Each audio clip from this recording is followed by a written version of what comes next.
Hi and welcome to the NBA show. My name is Morten Jensen. We're back again. We took a week off in large part because my editor and also my younger brother became a father for the first time, which means I became an uncle. So we simply took the week off to celebrate and just get acclimated to this new life. We're back this week with a whole new Monday news dump. You can probably tell by my voice that I'm a little bit under the weather. I apologize. That's probably going to last a couple days, but we're back, and I look forward to catching you up on what's been going on in the NBA, so stay tuned. So to start up, we unfortunately have to talk about injuries. So let's start up with Kelly Oubre, who had a torn ligament in his hand. He's going to be reevaluated pretty soon. This was a tough blow for the Golden State Warriors as they're looking to participate in the play-in tournament and make a run for the playoffs in that endeavor. Right now, losing Oubre, that's tough. Oubre, of course, this year has been much better than what he started the year as. He was just dreadful in the first month or so. Now he's come back, scoring around 15 points, grabbing 6 boards. He's not been quite the three-point shooter as of his normal rate. I think he's hitting around 31% on the year, but he's a valuable wing who can get into the teeth of the defense. He can switch defensively. He's a guy who can run up and down the floor. That is going to be a problem if he's going to miss a significant chunk of time. That only means that the Warriors will have to rely even more on Stephen Curry, and we already know by looking at this season just how much Curry has been able to shoulder that burden, but it is unreasonable to ask him to keep doing so. He's averaging over 31 points a game, draining a million threes every single game as well. It's just not realistic to expect him to keep delivering at that level. It's unfair to him in a sense, but obviously with Oubre potentially missing a lot of time, we're looking at a scenario where you just don't have any options left. So maybe this is just what it comes down to at the very end. Stephen Curry, who will make or break the Golden State Warriors season, which I guess on some romanticism level is fitting, because how far Curry goes is essentially how far the Warriors go. So we'll see what happens with Oubre, if it's going to be a significant injury, if he can play through some of it, if it's going to sideline him for an extended period of time.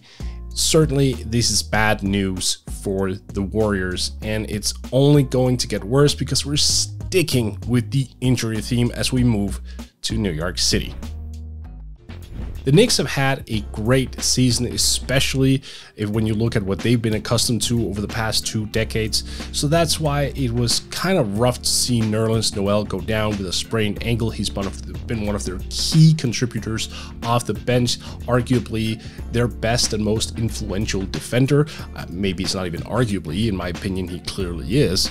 So for him to go down that manner is troublesome and could raise some red flags for them going into the playoffs.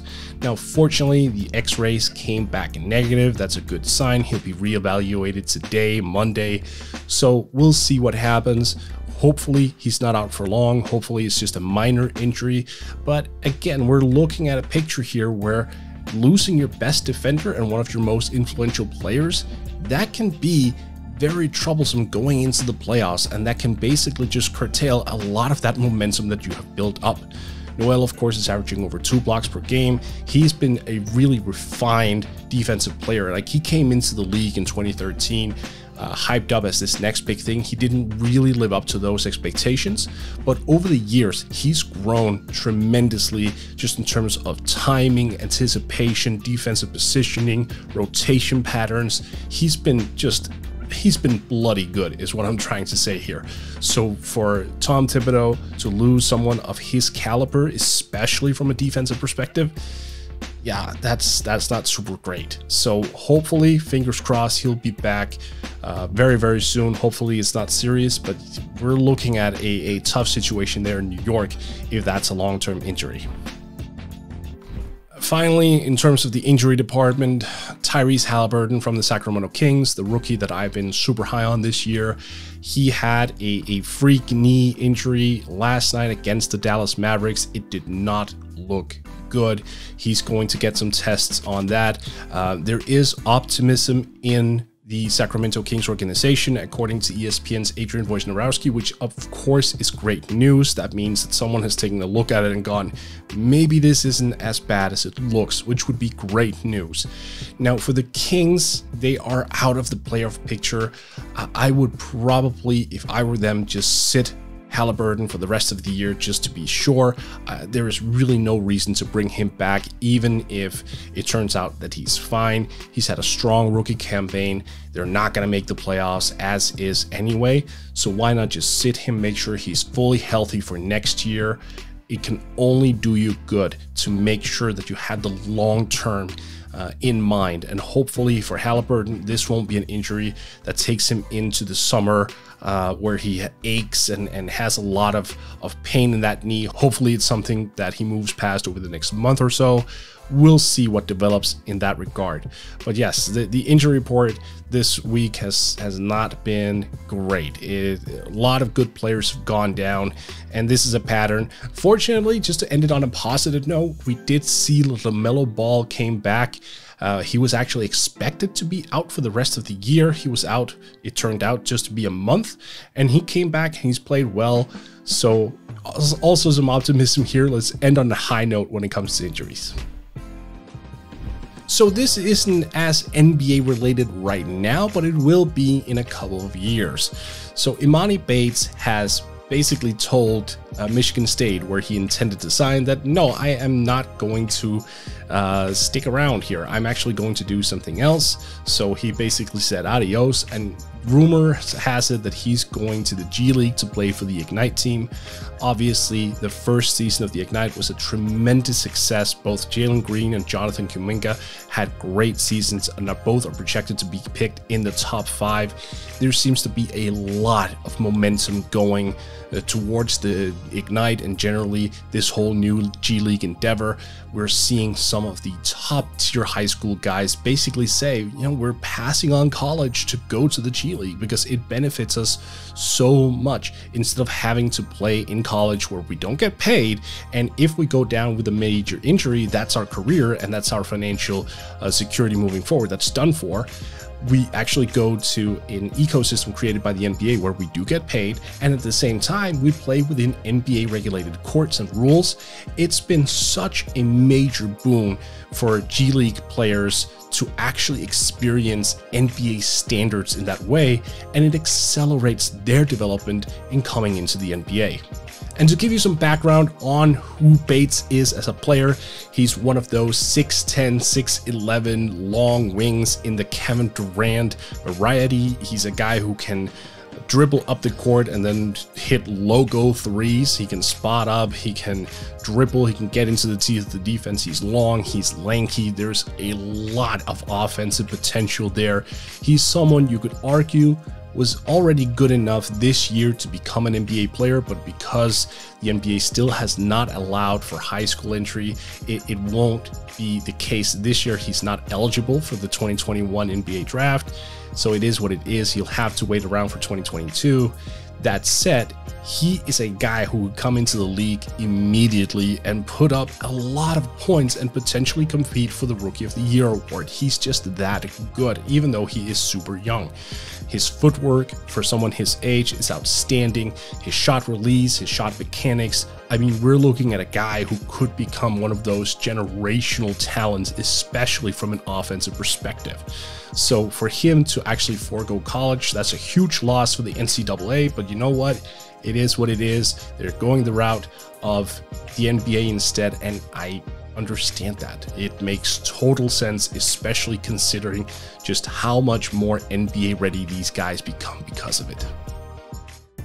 Finally, LeBron James has made some comments which I think we need to talk about. He essentially said that whoever came up with the play-in tournament should be fired, and what he basically is suggesting here is that the play-in tournament is not something that he is a fan of. Okay, so I respect what LeBron is saying. I also fully understand that he was in a different position of not potentially playing in the play-in tournament, that he might look at it in a lighter light.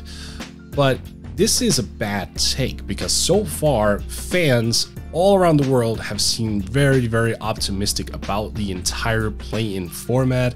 It adds a little bit more drama. It makes it more interesting for teams to, instead of tank, they remain competitive. So the product is actually better.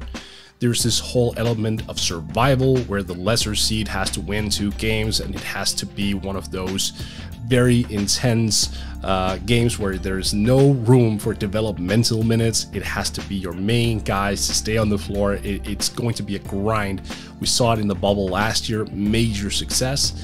So for LeBron to come out with this comment is, well, it's weird, right? It's only because he finds himself in that situation where the Lakers could end up being in a play-in tournament rather, themselves, which I think is just in a little bit of poor taste by him, to be perfectly honest with you, because we're seeing a product in the NBA right now that's finally being changed.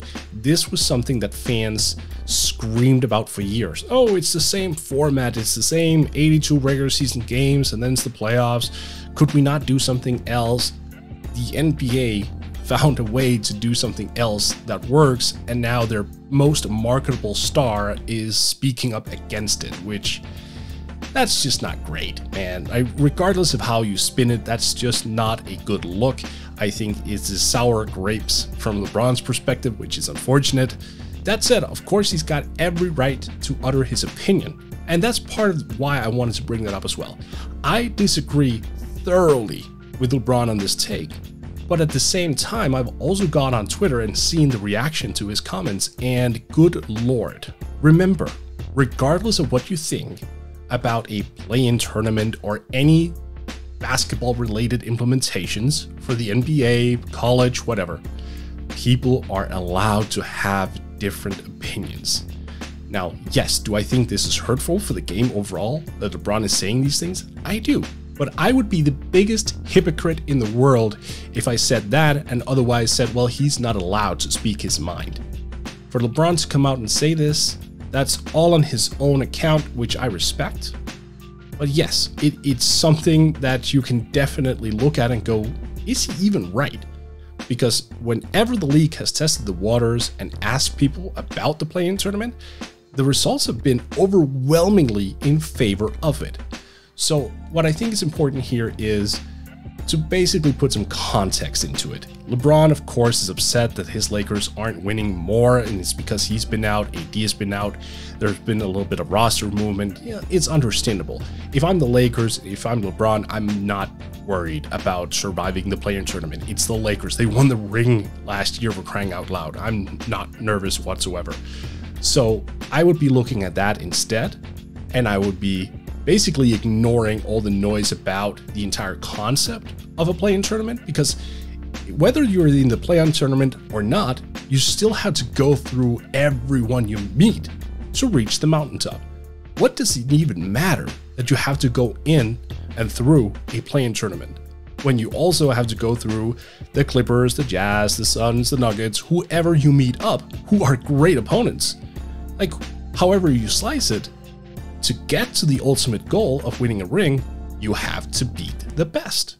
So I don't really understand what LeBron's gripe here is, but hey, he's his own man. He's got every right to utter that opinion. I just disagree with it.